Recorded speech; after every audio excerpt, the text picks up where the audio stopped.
7 सवाल जो आपसे जिनका जवाब मांगा गया, मैं अपने दर्शकों को भी फटाफट से वो सवाल बता दें कि क्या वो सवाल है। दरअसल सवाल नंबर 1 ये है कि क्या वीडियो में आप खुद हैं या नहीं, ये सवाल पूछा गया। सवाल दूसरा ये है, क्या वीडियो को आपने YouTube और ट्विटर पर अपलोड किया है। ये वो 2 सवाल पहले नेहा जिसके जवाब आपसे चाहूंगी। क्या आप वीडियो में खुद मौजूद हैं, ये पुलिस का कहना है। और दूसरा सवाल ये कि क्या वीडियो को आपने YouTube पर और ट्विटर पर अपलोड किया है। नहीं, देखिए इन्होंने बहुत ही दिमाग लगा करके एकदम ट्रिकी तरीके से सवाल भी बनाया है ताकि मैं हाँ बोलूं तो फंसूं, ना बोलूं तो अपने तरीके से करूं, इस तरह से करके। तो मैं बिना वकील से बात किए कोई भी जवाब इस नोटिस पे नहीं देने वाली हूं और क्या बोलते हैं मीडिया के माध्यम से भी नहीं जवाब देने वाली हूं बिना वकील से बात किए। तो मैं मेरे वकील से बात कर रही हूँ, मेरे वकील जैसा कहेंगे उसी हिसाब से मैं नोटिस का जवाब दूंगी। बाकी सवाल तो आपने पढ़े ही होंगे, कैसे सवाल बनाया है अथवा नहीं है अथवा नहीं, मतलब बहुत दिमाग लगाया है। पता है यूपी पुलिस की सक्रियता की तो सच में दाद देनी पड़ेगी। कल अंबेडकर नगर में थी, सुबह में, शाम को दिल्ली पहुंच आई। जैसे नहीं एक बहुत बड़े अपराधी को ऐसे पकड़ने चले हैं, एकदम तत्परता दिखा कि भैया निकल न भागने पाए, इस तरह से।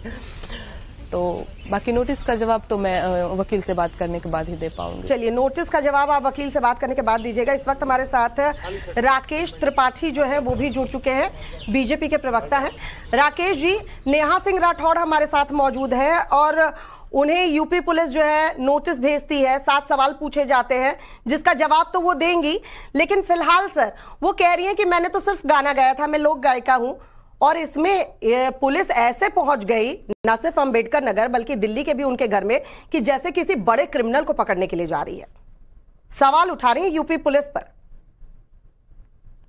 कलाकार या किसी भी साहित्यकार, कलमकार का हम पूरा सम्मान करते हैं और उसको भारत के संविधान के तहत मिली हुई अभिव्यक्ति की आजादी अनुच्छेद 19(1)(a) उसको पूरी तरह से प्राप्त है। लेकिन उसी अनुच्छेद 19(1)(b) में जो निर्बंधन लगे हैं युक्त तक, उनका भी ध्यान रखने की आवश्यकता है। अगर कहीं कोई आपका लेख, किसी प्रकार का प्रकाशन, किसी प्रकार के विचार अगर सामाजिक वैमनस्यता फैलाते हैं, जातीय वैमनस्यता फैलाते हैं, अगर किसी प्रकार से शांति भंग की आशंका उत्पन्न करते हैं, तो निश्चित तौर पर कानून अपनी कार्रवाई करता है। मैंने उनका गीत सुना नहीं है, लेकिन नहीं सुना है सर। अभी थोड़ी देर पहले नेहा सिंह राठौड़ ने दर्शकों के लिए सुनाया। अगर आप चाहेंगे तो मैं फिर से कहूंगी सुना दे, क्योंकि वो बार बार यही कह रही हैं कि मैंने तो सिर्फ सवाल पूछा था, ऐसा क्या है मेरे गीत में। और क्योंकि आप राकेश जी कह रहे हैं आपने सुना नहीं है, तो नेहा जी जरा सुना दीजिए और सवाल इन्हीं से पूछ लीजिए। आपके सामने राकेश त्रिपाठी भी है। नेहा जी,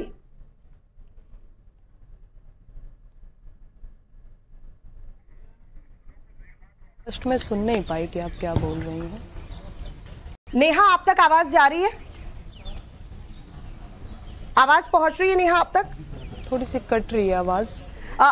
नेहा राकेश त्रिपाठी जो कि बीजेपी के प्रवक्ता है। हाँ, आवाज पहुंच रही है? आवाज ठीक कर दीजिए।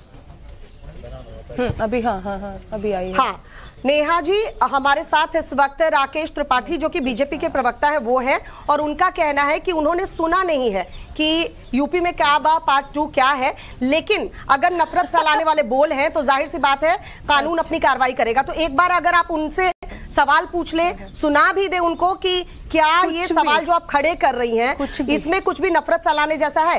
राकेश त्रिपाठी दूसरी तरफ फोन लाइन पर है।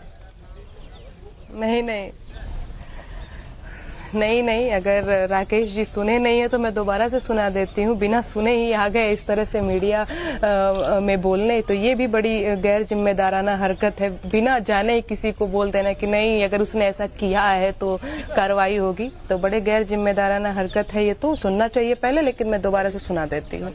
अरे बाबा के दरबार बा, ढहत घर बार बा, माई बेटी के आग में झोंकत यूपी सरकार बा। काबा यूपी में काबा, अरे बाबा के डीएम तब बड़ी रंग बाजबा, कानपुर देहात में ले आइल राम राजबा, बुलडोजर से रौंदत दीक्षित के घरवा आजबा, अरे ही बुलडोजरवा पे बाबा के नाजबा। काबा यूपी में काबा, कलेक्टर ठुमके बाज बा, सटकल ओ कर्मी जाज बा, अधिकारी भैले बेलगाम मनमानी के रिवाज बा। का बा यूपी में का बा, अरे गरीबन के मड़ई फुकवादा गुर्बत के इलाज बा, लोकतंत्र के नाम पे भैया भैल कोढ़ में खाज बा। का बा यूपी में का बा, अरे आग लगी त हिंदू जरिहे मुसलमान बा, ए बाबा यह जाना खाली अब्दुल के मकान बा। का बा यूपी में का बा। ठीक है राकेश जी के बोल है, सुन लिया आपने, ये वो गाना है। मुझे तो जी नेहा जी बिल्कुल, क्योंकि राकेश जी सुन रहे थे, तो राकेश जी सुना आपने, अब आप क्या कहेंगे? देखिए पहली बात तो नेहा जी ने कहा कि बिना सुने हुए गैर जिम्मेदार तरीके से अगर टीवी पर बात करने आ गए तो ये आपके चैनल ने फोन मिलाया है। ये जरूर नहीं है कि हर समय हम नेहा सिंह राठौर के गाने को सुनते हैं। आपने अगर कोई सवाल पूछा है तो निश्चित तौर पर हम उसके सवाल की जानकारी भी करेंगे और उसके आधार पर जवाब भी देंगे। मैंने किसी तरह से कोई गैर जिम्मेदाराना तरीके से नेहा सिंह राठौर के न गाने पर किसी प्रकार की कोई टिप्पणी की है? मैंने तो केवल संवैधानिक स्थिति स्पष्ट की है कि किसी भी लोक गायन पर, किसी भी कलमकार पर, साहित्यकार पर अगर उसको संविधान की आजादी मिलती है, अभिव्यक्ति की आजादी, तो उस पर युक्त निर्बंधन भी लगते हैं। उसके सामाजिक प्रभावों का भी आकलन किया जाता है। पुलिस ने अगर नोटिस दिया है तो निश्चित सुन लिया ना सर आपने, अब बताइए ना, इस पर रिएक्शन दीजिए ना सर। उनका कहना है, नेहा का कहना है कि साजिश की जा रही है। मैंने तो सिर्फ सवाल पूछा था प्रशासन से, ये नेहा का कहना है। नहीं, ये केवल सवाल नहीं है, स्पष्ट तौर पर एक पॉलिटिकल मोटिवेशन के साथ इसमें एक एजेंडा है। इसमें उत्तर प्रदेश सरकार के खिलाफ जानबूझ करके उकसाने और भड़काने जैसी बातें हैं। इसमें स्पष्ट तौर पर अब्दुल का मकान कह करके ये क्या स्पष्ट करना चाह रही है? क्या आप जातीय और सांप्रदायिक विद्वेष उत्पन्न करने की कोशिश नहीं कर रही हैं? आपके इस गाने के पीछे छुपे हुए इंटेंशन को उत्तर प्रदेश की जनता ठीक ढंग से पहचानती है और आप इसको साहित्य की रचना के तहत आप अपने इस घृणित मानसिकता को सामने रखने का प्रयास न करें। और अगर आपको पुलिस ने नोटिस दिया है तो आप नोटिस का जवाब दें। आपने अगर कुछ गलत नहीं किया है तो आप ठीक है राकेश, बिल्कुल नेहा जी ने सुन भी लिया है और उन्होंने भी अपनी बात रख दी है। आप दोनों का बहुत बहुत शुक्रिया हमारे साथ जुड़ने के लिए।